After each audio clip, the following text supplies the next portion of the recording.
Big time pinuntahan si Casimiro, Jerwin Angkahas, mahina si Inoue. Mga Pinoy boxer sasabak din sa Japan, etong at pag-usapan natin. Pero bago ang lahat, pakisubscribe po ng channel ko. Huwag niyo na rin kalimutan i-click ang notification bell para lagi kayong una sa balita. Laban ang aasahan, balita sa mga pambato na isasalang, pasabog na video, lahat yan nandito. Nino Cruz TV ang iyong paborito. Pag-usapan nga po natin mga kaboxing, update ko lang kayo sa laban ng ating mga kababayan, Pinoy boxer sa November 11 sa Nagoya, Japan.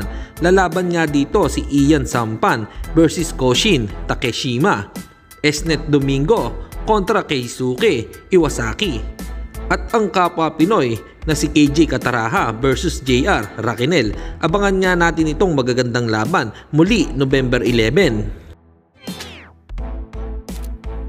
Samantalang ayon naman kay Jerwin Angkahas ay sinabi niya na pinanood niya ang mga video ni Takuma Inoue at pinag-aralan na kung paano talunin ito. Ang sandata na dadalhin ni Jerwin Angkahas ay ang mga karanasan niya.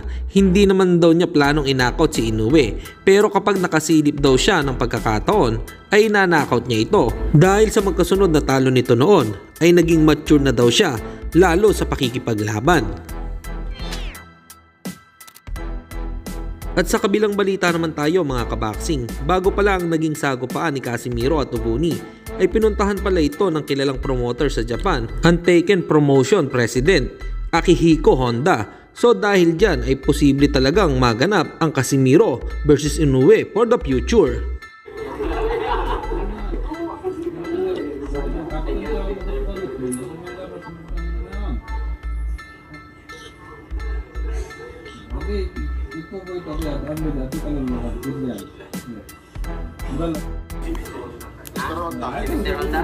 Sabi niya, oh no, you're so big.